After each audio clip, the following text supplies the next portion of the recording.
Hello दोस्तों, स्वागत है आपका all thing about anime channel पर। आज हम बेसर की दुनिया में सबसे दिल तोड़ने वाले और चौंकाने वाले एपिसोड में से एक पर बात करेंगे। ये है एपिसोड 90 विदा।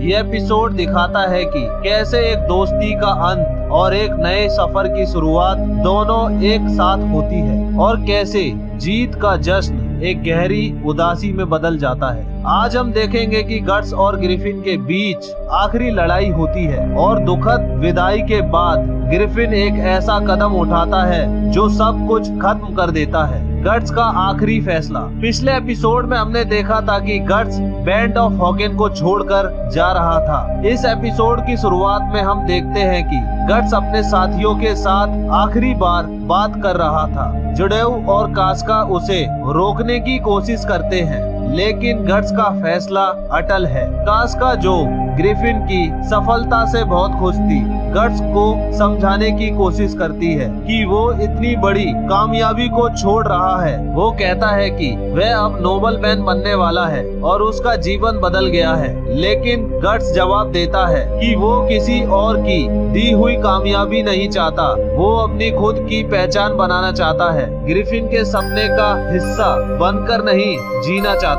गट्स की बातों से कास्का और जडेऊ को ये समझ आ जाता है कि गट्स अब और किसी के लिए नहीं लड़ सकता, वो सिर्फ अपने लिए लड़ना चाहता है। अब गट्स जा रहा है तो ग्रिफिन अचानक उसके सामने आता है। वो गट्स को रोकने की कोशिश करता है और कहता है, तुम मेरे हो, मैंने तुम्हें तलवार की नोक पर जीता था। ग्रिफिन कहता है कि अगर गट्स को आजाद होना है तो उसे तलवार से ग्रिफिन को हराना होगा। गट्स के लिए ये एक मुश्किल फैसला था, लेकिन उसे पता था कि यही एकमात्र रास्ता है। दोनों के बीच एक युद्ध शुरू होता है। कास्का जो ये सब देख रही थी, उसने ये लड़ाई रोकने की गुहार लगाई, लेकिन ये लड़ाई उसकी नहीं बल्कि उसके अलग अलग रास्तों की थी। गट्स अपनी पूरी ताकत से लड़ता है और एक ही बार में ग्रिफिन को हरा देता है। इस हार से ग्रिफिन सदमे में चला जाता है। उसे यकीन नहीं होता कि वो हार गया।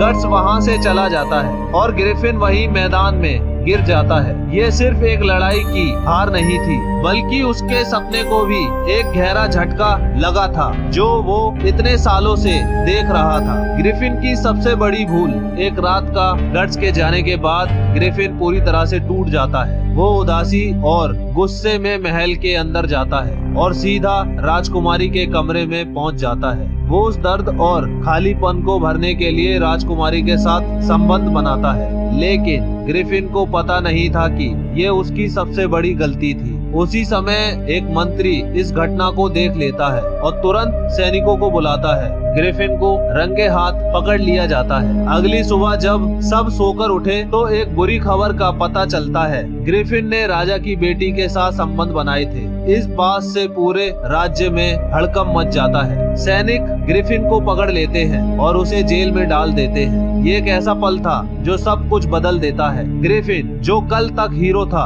आज एक अपराधी बन गया था। बैंड ऑफ हॉकेन का भविष्य अंधेरे में चला गया था। एपिसोड का अंत बहुत ही दुखद नोट पर होता है। हमें बताया जाता है कि कैसे एक इंसान की खुशी भी एक दर्द बन जाती है और कैसे किस्मत का पहिया हमेशा इंसान के खिलाफ चलता है। इस एपिसोड ने हमें एक दर्दनाक विदाई, एक दोस्ती के अंत और एक महानायक के पतन की कहानी दिखाई। ये सिर्फ एक कहानी का अंत नहीं, बल्कि उस भयानक ग्रहण की शुरुआत थी जिसके बारे में जॉर्ड ने पहले ही चुनौती दी थी। अगले एपिसोड में हम देखेंगे कि ग्रिफिन का क्या होता है और बैंड ऑफ हॉकेन कैसे इस मुश्किल से बाहर आता है। जानने के लिए जुड़े रहे हमारे साथ। अगर आपको ये कहानी अच्छी लगी तो वीडियो को लाइक और चैनल को सब्सक्राइब करना ना भूलें। मिलते हैं अगले एपिसोड में।